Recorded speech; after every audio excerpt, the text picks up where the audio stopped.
Chapter 6.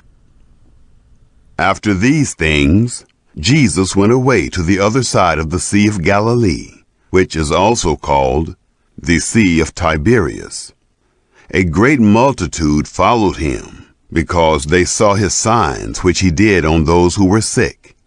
Jesus went up into the mountain, and he sat there with his disciples. Now the Passover, the feast of the Jews, was at hand. Jesus, therefore, lifting up his eyes, and seeing that a great multitude was coming to him, said to Philip, "Where are we to buy bread, that these may eat?" He said this to test him, for he himself knew what he would do. Philip answered him, 200 denarii worth of bread is not sufficient for them, that every one of them may receive a little. One of his disciples, Andrew, Simon Peter's brother, said to him, "There is a boy here who has 5 barley loaves and 2 fish, but what are these among so many?" Jesus said, "Have the people sit down." Now there was much grass in that place, so the men sat down, in number about 5,000. Jesus took the loaves, and having given thanks, he distributed to the disciples, and the disciples to those who were sitting down. Likewise also of the fish, as much as they desired. When they were filled, he said to his disciples, "Gather up the broken pieces which are left over, that nothing be lost." So they gathered them up, and filled 12 baskets with broken pieces from the 5 barley loaves, which were left over by those who had eaten. When, therefore, the people saw the sign which Jesus did, they said, "This is truly the prophet who comes into the world." Jesus, therefore, perceiving that they were about to come and take him by force to make him king, withdrew again to the mountain by himself. When evening came, his disciples went down to the sea. They entered into the boat, and were going over the sea to Capernaum. It was now dark, and Jesus had not come to them. The sea was tossed by a great wind blowing. When, therefore, they had rowed about 25 or 30 stadia, they saw Jesus walking on the sea, and drawing near to the boat, and they were afraid. But he said to them, "It is I, don't be afraid." They were willing, therefore, to receive him into the boat. Immediately the boat was at the land where they were going.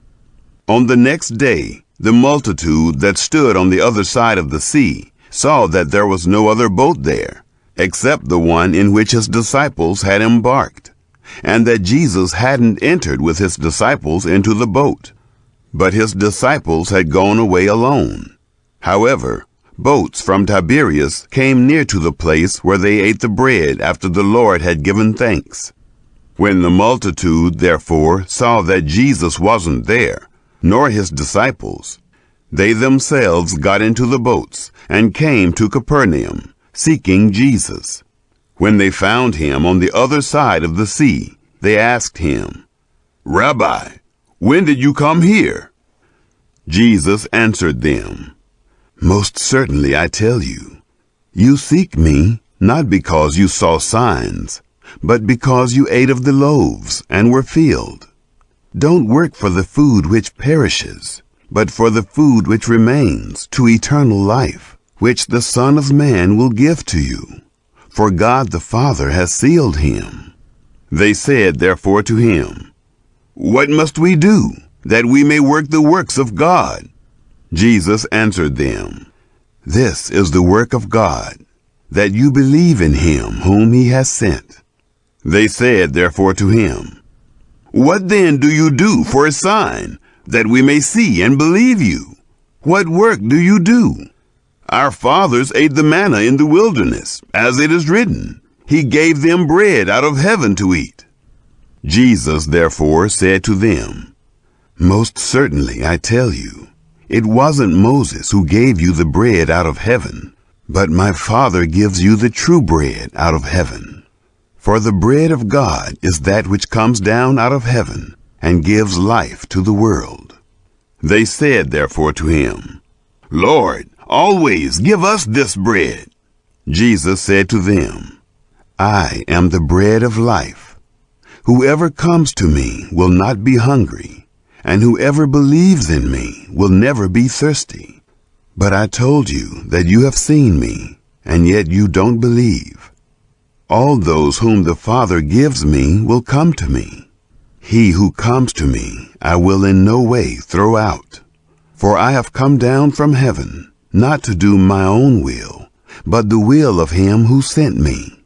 This is the will of my Father who sent me, that of all he has given to me I should lose nothing, but should raise him up at the last day. This is the will of the one who sent me, that everyone who sees the Son and believes in him should have eternal life, and I will raise him up at the last day. The Jews therefore murmured concerning him, because he said, I am the bread which came down out of heaven.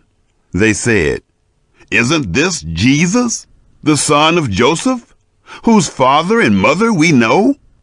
How then does he say, I have come down out of heaven? Therefore Jesus answered them, Don't murmur among yourselves. No one can come to me unless the Father who sent me draws him, and I will raise him up in the last day. It is written in the prophets, They will all be taught by God. Therefore, everyone who hears from the Father and has learned comes to me. Not that anyone has seen the Father, except he who is from God. He has seen the Father. Most certainly I tell you, he who believes in me has eternal life. I am the bread of life.